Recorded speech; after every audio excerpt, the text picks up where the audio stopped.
மத்தேயு எழுதின சுவிசேஷம் 21வது அதிகாரம் 22வது வசனத்தை வாசிங்கள். மேலும் நீங்கள் விசுவாசம் உள்ளவர்களாய் ஜெபத்திலே எவைகளை கேட்பீர்களோ அவைகளையெல்லாம் பெறுவீர்கள் என்றார். மேலும் நீங்கள் விசுவாசம் உள்ளவர்களாய் ஜெபத்திலே எவைகளை கேட்பீர்களோ அவைகளெல்லாம் பெறுவீர்கள். ஜெபத்தை குறித்து சொல்லப்பட்டிருக்கிறது. அந்த ஜெபத்திற்கு முக்கியமாக விசுவாசம் தேவை என்று சொல்லப்பட்டிருக்கிறது. நம்பிக்கையை ஊட்டுகிற விதத்திலே ஜெபம் பண்ணுகிற காரியங்கள் உங்களுக்கு வாய்க்கும் என்றும் வாக்குத்தத்தம் போல் அங்கே சொல்லப்பட்டிருக்கிறது. நாம் ஜெபம் என்று சொல்லும்போது வெறும் வார்த்தை தானே, அதில் என்ன இருக்கிறது என்று அநேகர் சிந்திக்கிறது உண்டு. ஜெபத்திலே தேவன் அளவிட முடியாத ஒரு சக்தியை வைத்திருக்கிறார், ஒரு வல்லமையை வைத்திருக்கிறார், ஒரு பெரிய மாற்றத்தை வைத்திருக்கிறார். இந்த ஜெபம் என்கிறதான அந்த வார்த்தைகள் என்ன செய்கிறது? சர்வ வல்லமுள்ள தேவனை செயல்பட செய்கிறது. ஜெபந்தானே, ஜெபம் பண்ணாமல் இருந்தால் என்ன? அப்படியெல்லாம் பல கேள்விகள் உங்களுக்குள்ளே எழும்பலாம். ஆனால் ஜெபம் என்கிறது சாதாரண வெறும் வார்த்தை மட்டுமல்ல, அது சர்வ வல்லமுள்ள தேவனை செயல்பட வைக்கிறது. பொதுவாகவே மனுஷனுடைய சரீரம் பலவீனமான சரீரம். ரெஸ்டே இல்லாமல் தொடர்ந்து உழைத்து கொண்டே இருந்தால் அந்த சரீரத்தில் வேதனைகள் இருக்கும், வலிகள் இருக்கும். ஆனால் படுத்தே நீங்கள் இருக்கும்போது கூட எனக்கு பல காரியங்கள் இன்னும் செய்ய வேண்டியது இருக்குது, ஆண்டவரே இந்த கஷ்டங்களை மாற்றணும்னு சொல்லி மனசில் நினச்சாலே போதும், அங்கே என்ன நடக்கு? டக்குன்னு தூக்கி விட்டது மாதிரி இருக்கும். இப்படி தூக்கி விட்ட மாதிரி இருக்கும், ஒரு புது பலன் இருக்கும். என்னென்ன காரியங்களை செய்யணும்னு நினச்சோமோ அந்த காரியங்கள் எல்லாமே செய்யலாம். அப்போ ஒரு புது பலன் கிடைக்கிறதுக்கும் தான் நினைத்த காரியங்களை செய்வதற்கும் செய்து முடித்து சந்தோஷமாக இருப்பதற்கும் பிரதானமாக இருக்கிறது ஜெபம், ஒரு சில வார்த்தைகள், ஒரு சில தியானங்கள். ஆனால் இவ்வளோ எளிதான ஒரு விதத்தில் மிகப்பெரிய ஒரு விடுதலையும் மிகப்பெரிய ஒரு அனுபவத்தை அடைந்து கொள்ளக்கூடியதான அந்த ஜெபத்தை குறித்து அநேகருக்கு எந்த விதமான ஒரு விருப்பமும் கிடையாது, உணர்வும் கிடையாது, தாகமும் கிடையாது. சுவாசம் மட்டும் நம்ம என்ன செய்கிறோம்? அடிக்கடி விட்டுட்டே இருக்கும். எப்போமாவது இந்த இருதயத்துக்கு மேலே அக்கறைப்பட்டது உண்டா? அது ரொம்ப எப்பவும் துடிச்சிட்டே இருக்க, கொஞ்சம் நீ ரெஸ்ட் எடுன்னு சொல்லுங்கடா, இருக்க கிடையாது. ஏன் அப்படி நினச்சோம்னா நம்ம செத்து போயிடுவோம்னு சொல்லி பயத்தில். சாப்பாடு என்ன செய்கிறோம்? குறைஞ்சது 3 வேளைக்கு சாப்பிட்றோம். குறைஞ்சது ஒரு 4-5 தடவை இல்லைன்னா ஒரு 10 தடவையாக தண்ணி குடிப்போம். சிலருக்குன்னா டீ குடிக்கிறது ஒரு நாள் குறைஞ்ச ஒரு 6-7 தடவை இருக்கும். சிலருக்கு ஸ்நாக்ஸ் சாப்பிட்றது சாப்பாட்டுக்கும் வெளியில் ஒரு 3-4 நேரம் இருக்கும். அப்போ இந்த சாப்பாடுங்கிறது அடிக்கடி பல விதத்தில் பலர் எடுத்துக்கிட்டுறோம். ஆனால் ஜெபம் என்று சொல்லும்போது மட்டும் பிள்ளைங்களை காலையில் ஜெபம்னு சொன்னால் நைட்டு ஜெபம் பண்ணுறேன்னு சொல்லும். நைட்டு ஜெபம் இல்லையான்னு கேட்டால் பகலில் ஜெபம் பண்ணியாச்சு இல்லான்னு சொல்லும். இந்த புருஷன் மனைவிகிட்ட கேட்டால் பார்ப்போம். அப்போ ஜெபங்கிறது மட்டும் எப்போ பண்ணுவாங்க?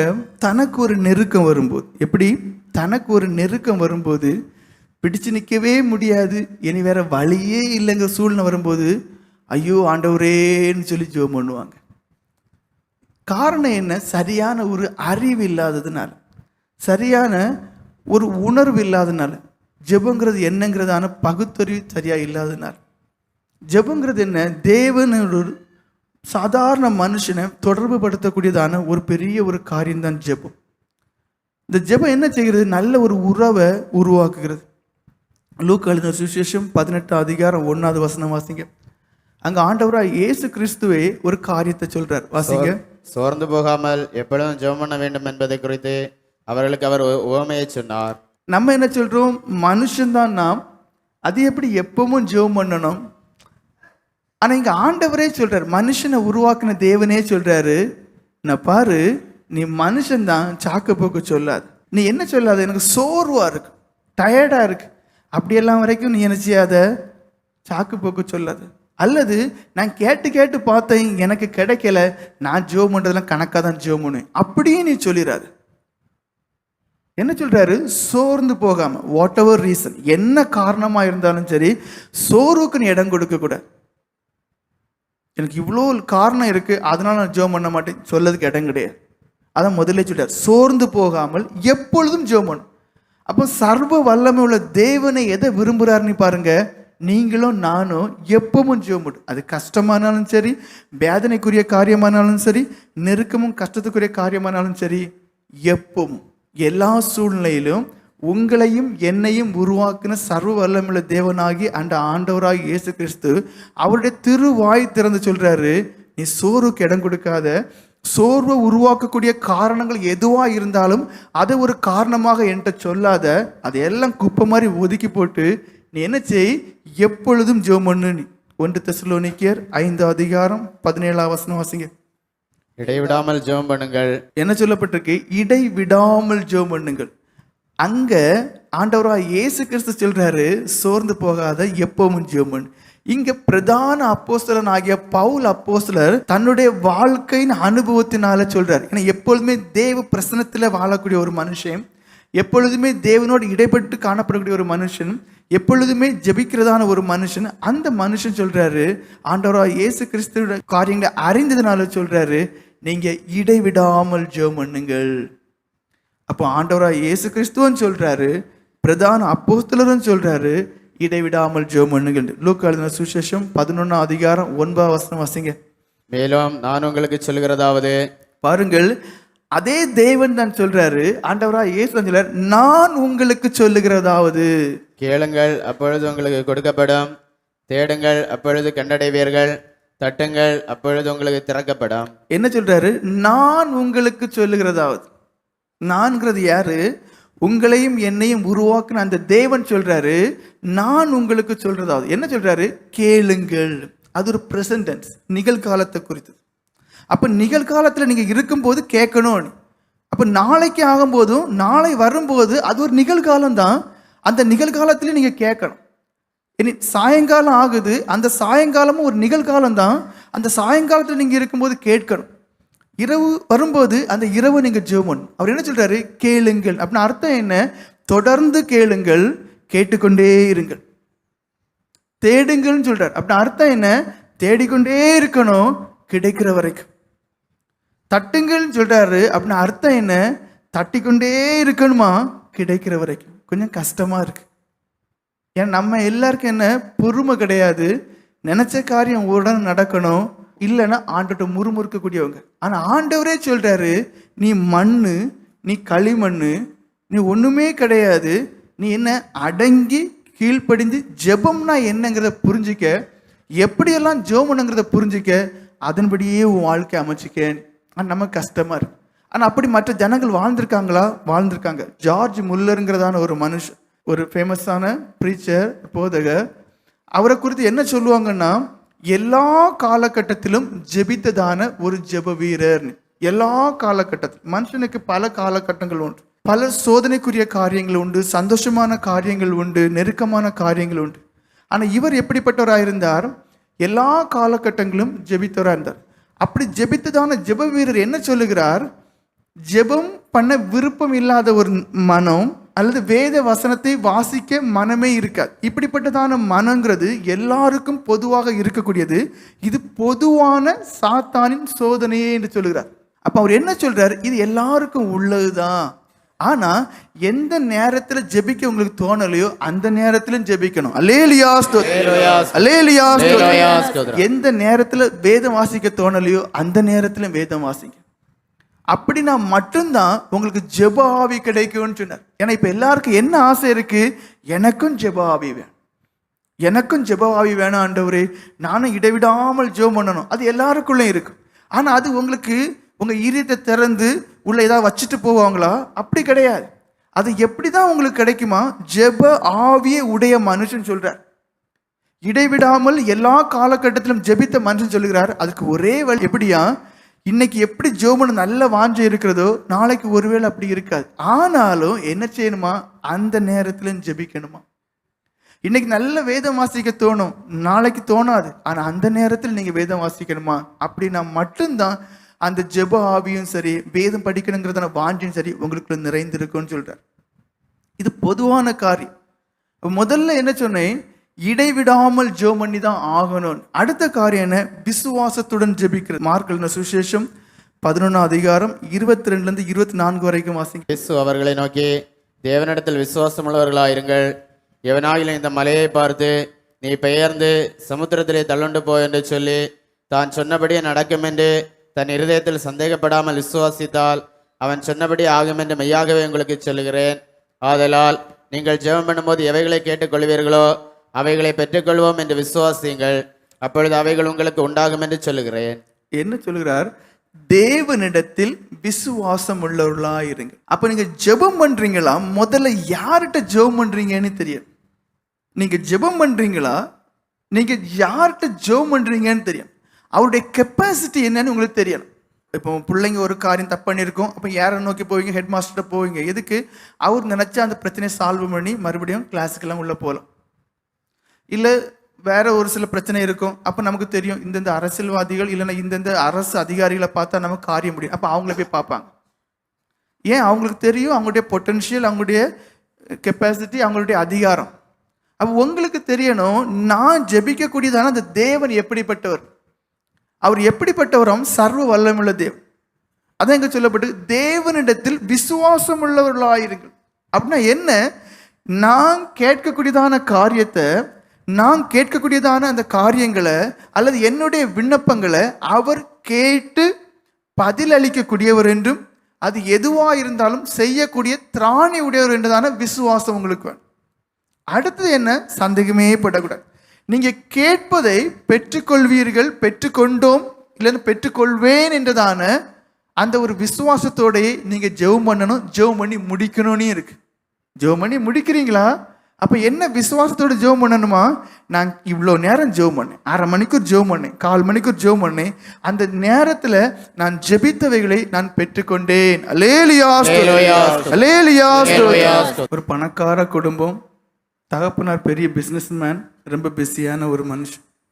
ஒரு 4 வயசு குழந்தை, தன்னுடைய குழந்தை தான்.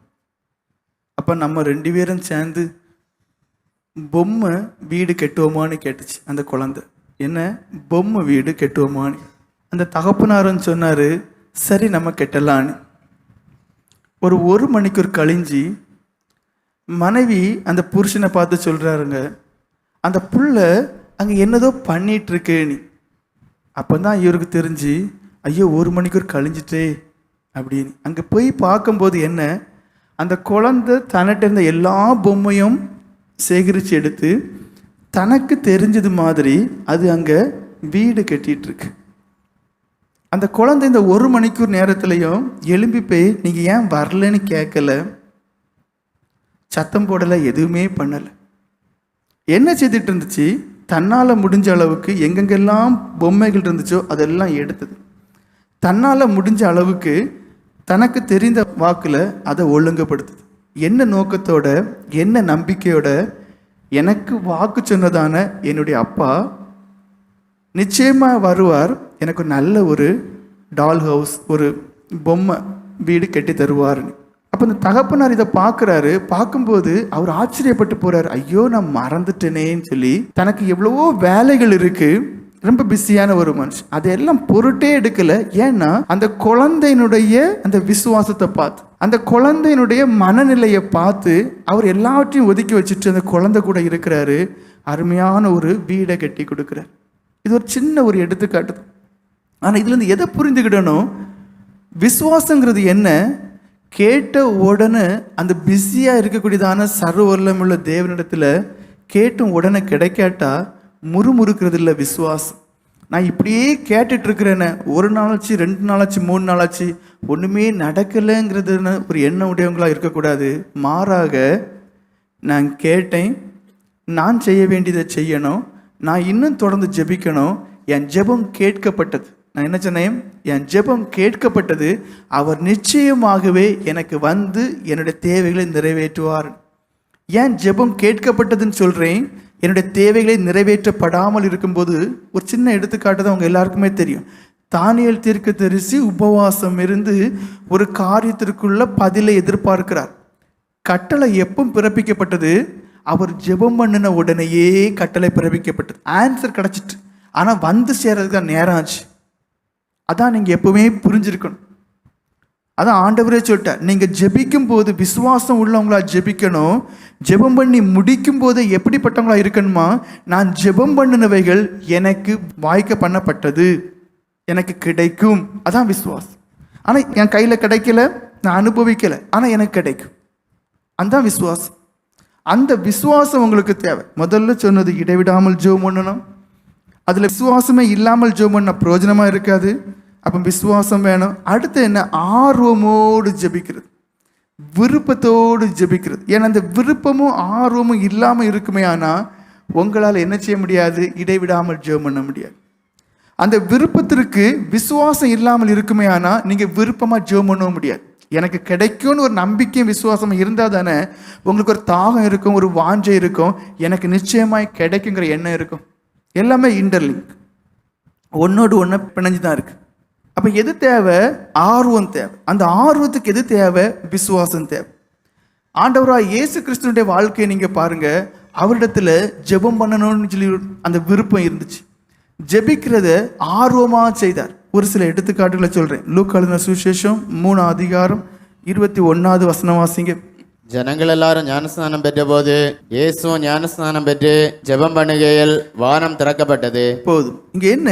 ஒரு சந்தோஷமான ஒரு சூழ்நிலை, ஒரு மகிழ்ச்சியான ஒரு காரியம் நடக்கிறது, ஞானஸ்நான காரியம். அங்கே என்ன செய்கிறாரா? அவர் ஜெபம் பண்ணுகிறார் என்று. ஒரு சந்தோஷமான காலத்தில் தான் அநேகர் என்ன செய்வாங்க தெரியுமா? ஜெபத்தை கோட்டை விட்டுருவாங்க. துக்கமும் நெருக்கமும் வரக்கூடிய காலகட்டத்தை என்ன செய்வாங்க? ஆண்டவரேன்னு சொல்லி கூப்பிடுவாங்க. இங்க தேவனுடைய முன்மாதிரியா பாருங்க, சந்தோஷமான ஒரு காலகட்டம், அங்கேயும் ஜெபிக்கிறார். லூக்கா எழுதின சுவிசேஷம் 6:12-13 வாசிங்க. அந்நாளிலே அவர் ஜெபம் பண்ணும்படி ஒரு மலையின் மேல் ஏறி முழுவதும் தேவனை நோக்கி ஜெபம் பண்ணி கொண்டிருந்தார். பொழுது விடிந்த போது அவர் தம்முடைய சீஷர்களை வரவழைத்து அவர்களில் 12 பேரை தெரிந்து கொண்டு அவர்களுக்கு அப்போஸ்தலர் என்று பெயரிட்டார். இங்க வேதம் என்ன சொல்லுது? முழுவதும் ஜெபித்தார். ஆண்டவராக இயேசு கிறிஸ்து உங்களையும் என்னையும் உருவாக்க, அதாவது அவருடைய சகலவுமே மாதிரியான ஒரு வாழ்க்கையாங்க. அவர் அப்படி ஜெபம் பண்ண வேண்டிய தேவையே கிடையாது. 12 பேரை எடுக்கணும். அவர் சர்வ வல்லமுள்ள தேவன், ஞான திருஷ்டி உள்ளவர். அவருக்கு தெரியும் அந்த 12 பேர் யாருன்னு. ஏன்னா நத்தானியேல் யாருன்னே தெரியாது இருக்கும் போதே ஒன்னு நான் அத்திமரத்துக்குள்ள பார்த்தேன் சொன்ன தேவன். அல்லேலூயா, அல்லேலூயா. அந்த மனுஷன் எங்கேயோ இருக்கு, இவர் எங்கேயோ இருக்கிறாரு. நான் உன்னை நீ அப்படி இருக்கும்போது பார்த்தேங்கிறார். அப்படிங்கும்போது தான் கூட இருக்கக்கூடியதான சீஷர்களில் 12 பேரை சூஸ் பண்ணுறது அவருக்கு ஈஸியாக முடியும். அப்போ எதுக்கு முழுவதும் ஜெபிக்கிறாரு? உங்களுக்கும் எனக்கும் ஒரு பாடம் தருது. சொகுசாக இருக்கணும், ஆனால் என்ன, நல்ல அனுபவம் இருக்கும். ஒன்றும் கிடைக்காது. நொந்தா கஷ்டப்பட்டா உங்களுக்கு இறக்கம் உண்டு. ஆண்டவர் முழு முழுமையாக ஜெபம் பண்ணாரு. நீங்கள் நல்லா நீட்டாக சாப்பிட்டுட்டு இழுத்து மூடிட்டு தூங்குங்க. ஆசீர்வாதம் இருக்குமா? அனுபவம் இருக்குமா? ஒன்றும் கிடைக்காது. அதுக்கப்புறம் என்ன, ஒரு நெருக்கம் வரும்போது கூப்பிடுங்க, கேட்கப்படுமா? கேட்கப்படவும் செய்யாது. இங்கே எப்படி சொல்லப்பட்டிருக்கு? முழுவதும் ஜெபிக்கிறார். ஏன்? அவருக்கு தெரியும் ஜெபம்னா என்ன, அவருக்கு தெரியும் நான் யார்கிட்ட ஜெபம் பண்ணுறேன், அந்த ஜெபத்தில் என்ன பலன் இருக்குன்னு எல்லாமே அவருக்கு தெரியும். அதனால என்ன செய்யறார்? முழுவதும் ஜெபிக்கிறார். வெறும் 12 பேரை தேர்ந்தெடுக்கிறது. உங்களுக்கும் எனக்கும் மாதிரியாக இருக்கிறதுக்காக தான் அந்த தேவன் இந்த காரியங்களை பண்றார். லூக்கா எழுதின சுவிசேஷம் 9:28 வாசிங்க. இந்த வார்த்தைகளை அவர் சொல்லி ஏறக்குறைய 8 நாளான பின்பு அவர் பேதுருவையும் யோவானையும் யாக்கோபையும் கூட்டிக் கொண்டு ஜெபம் பண்ணுகிறதற்கு ஒரு மலையின் மேல் ஏறினார். இங்க என்ன சொல்லப்பட்டிருக்கு? 3 பேரை கூட்டிக்கிட்டு எங்க போறாராம்? ஜெபம் பண்றதுக்கு மலையில ஏறுறார். அதாவது நம்ம வணங்கக்கூடிய தேவன், நம்ம என்ன திரும்ப நினைக்கிறோம்? எனக்கு இயேசு கிறிஸ்து வேணும். எதுக்கு? பட்டனை தட்டின உடனே என்னோட தேவைகள் நிறைவேற்றப்படும். ஆனால் தெரியல, அந்த பட்டனாக இருந்ததான அந்த இயேசு கிறிஸ்துவே தன் வாழ்க்கையில் கஷ்டமான பாதையை தெரிஞ்செடுத்துக்கிட்டாரு. மலையில் போய் ஜெபிக்க போறார். சூடான ஒரு இடம், கற்கள் உள்ள இடம். அப்போ முழு இரவு ஜெபத்தில் என்ன அங்கே நடக்குது? அவருக்கு தனிமையாக ஜெபிக்கார். யாரையுமே கூட்டி கொண்டு போகல, தனிமையாக ஜெபித்தார். இங்கே என்ன செய்யறாரு? சேர்ந்து ஜெபிக்க போகிறார். அப்போ அவருடைய வாழ்க்கையை பாருங்க, அங்கே தனி ஜெபம் இருக்கு. அவருடைய வாழ்க்கையை பாருங்க, 3-4 பேரோட சேர்ந்து ஜெபிக்கக்கூடிய ஒரு அனுபவம் இருக்கு. மத்தேயு எழுதின சுவிசேஷம் 26:39 வாசிங்க. சற்று அப்புறம் போய் முகங்குப்புற விழுந்து, என் பிதாவே, இந்த பாத்திரம் என்னை விட்டு நீங்க கூடுமானால் நீங்கும்படி செய்யும். ஆகிலும் என் சித்தத்தின்படி அல்ல, உம்முடைய சித்தத்தின்படி ஆக கிடவது என்று ஜெபம் பண்ணினார். பாருங்க, துன்ப நேரம். துன்பம்னா இந்த துன்பத்தை வர்ணிக்கவே முடியாது. இந்த துன்பத்தை வர்ணிக்கவே முடியாது. ஏன்னா நான் ஆக்சிடெண்ட்டில் தான் சாவேன்னா என்ன செய்வோம், பஸ்லேயே ஏறாமல் இருப்போம், கார்லேயே போகாமல் இருப்போம். இது தனக்கு எப்படிப்பட்ட மரணங்கிறது தனக்கு தெரியும். இல்லை தண்ணியில் தான் எனக்கு மரணங்கிறது தெரிஞ்சிட்டோம்னா ஆற்று பக்கமே போக மாட்டோம், இல்லை குளிக்காமலே இருந்துடும். ஆனால் இங்கே எப்படி அந்த சர்வவல்லமுள்ள தேவனுக்கு தனக்கு எப்படிப்பட்ட மரணங்கிறது தெரியும். தெரிந்து அந்த வேலையில் அவர் ஜெபிக்கிறார். ஜெபத்தை எந்த ஒரு சூழ்நிலையும் அவரை விட்டு பிரிக்காத அளவுக்கு ஜெபத்துக்கு முக்கியத்துவம் கொடுத்தார். வேதனை, நெருக்கம், சோதனை, தனக்கு மரணம் எப்படி இருக்குன்னு எல்லாமே தெரியும். அந்த வேளையிலையும் அவர் என்ன செய்கிறார், பிதாவோடு உறவாடக்கூடியவராக இருக்கிறார். லூக்கா எழுதின சுவிசேஷம் 23 அதிகாரம் 34 வசனம். அப்பொழுது இயேசு, பிதாவே, இவர்களுக்கு மன்னியும், தாங்கள் செய்கிறது இன்னதென்று அறியாதிருக்கிறார்களே என்றார். பாருங்க, சிலுவையில வேதனையோட, இதுக்கு மேல வேதனைப்படுறதுக்கு இல்லை, இதுக்கு மேல பாடு அனுபவிக்கிறதுக்கு இல்லை. அப்படிப்பட்ட அகரமான பாடுகளோடு தொங்கி கொண்டு இருக்கும் போதும் அவர் என்ன செய்கிறாரு, பிதாவோடு ஜெபிக்கக்கூடியவராக. ஒரே ஒரு காரணம் தான். ஏன் சர்வ வல்லமையுள்ள தேவனே இன்ன காலகட்டத்தில் இப்படிப்பட்ட சூழ்நிலையில் இந்தந்த சந்தர்ப்பங்களில் ஏன் அவர் ஜெபிக்கணும்? ஒரே ஒரு காரணம் தான், அவருக்கு தெரியும் ஜெபம்னா எவ்வளோ சக்தி வாய்ந்தது. அல்லேலூயா ஸ்தோத்திரம், அல்லேலூயா ஸ்தோத்திரம். ஜெபங்கிறது எவ்வளவு சக்தி வாய்ந்தது, ஜெபங்கிறது எப்படிப்பட்ட ஒன்று என்று அவருக்கு தெரியும். ஜெபத்தில் யாருடன் பேசுகிறேங்கிறது அவருக்கு தெரியும். அதனால தான் அந்த ஜெபத்தை அவர் விடவே இல்லை, துன்ப நேரத்திலையும் நெருக்கமான சூழ்நிலை. அடுத்து என்ன, அந்த ஜெபம் இருதயத்திலிருந்து வரணும். மத்தேயு எழுதின சுவிசேஷம் 6 அதிகாரம் 7-8 வசனங்களை வாசிங்க. அன்றியும் நீங்கள் ஜெபம் பண்ணும்போது அஞ்ஞானிகளைப் போல வீண் வார்த்தைகளை அழைப்பாதையுங்கள். அவர்கள் அதிக வசனிப்பினால் தங்கள் ஜெபம் கேட்கப்படும் என்று நினைக்கிறார்கள். அவர்களைப் போல நீங்கள் செய்யாதிருங்கள். உங்கள் பிதாவை நோக்கி நீங்கள் வேண்டிக் கொள்கிறதற்கு முன்னமே உங்களுக்கு என்னது தேவை என்று அவர் அறிந்திருக்கிறார். சொன்ன காரியத்தையே திரும்பி திரும்பி சொல்றதும், இல்லை ஒரே காரியத்தை ரொம்ப மிகப்படுத்தி ஆண்டுக்கு தெரியாதது போல ரொம்ப விளக்கி சொல்றதும், எது முக்கியம்? உணர்வுள்ள ஜெபம். எது முக்கியம்? இருதயத்திலிருந்து உணர்ந்து மனபாரத்தோட கேட்கக்கூடியதான காரியம் எனக்கு வேணும் என்கிறதான அந்த விசுவாசத்தோட ஜெபிக்கக்கூடியதான அனுபவம் தான் தேவை. சொன்னதே சொல்லிட்டு இல்லை ரொம்ப மிகைப்படுத்தி சொல்லக்கூடியதான காரியங்கள் ஜெபத்தில் ஆண்டவர் விரும்பவே இல்லை. இருதயபூர்வமான ஒரு ஜெபம். யாக்கோபு நிருபம் 5 அதிகாரம் 16 வசனத்தின் 2வது பாகத்தை வாசிங்க. நீதிமான் செய்யும் ஊக்கமான வேண்டுதல் மிகவும் பலனுள்ளதா இருக்கிறது. பாருங்க, எந்த ஜெபம் கேட்கப்படுமா, எந்த ஜெபம் உங்களுக்கு பலன் தருமா, எந்த ஜெபத்தினால உங்களுக்கு விடுதலை கிடைக்குமா? ஊக்கமான ஒரு ஜெபம். ஊக்கமான ஜெபம் எப்போ வரும்? இருதயம் ஒருமனப்படும் போது. அந்த இருதயத்தில் ஒரு மனம் உண்டாகி தான் விரும்பின காரியம் எனக்கு கிடைக்கவில்லை என்று தான் மனபாரத்தோட, வேதனையோட, தேவனுக்கேட்ட ஒரு துக்கத்தோட, பாரத்தோட ஜெபிக்கக்கூடியதான அந்த ஜெபம், இருதயபூர்வமான ஜெபம், அதுதான் என்ன செய்யுமா உங்களுக்கு பலனை தரும்.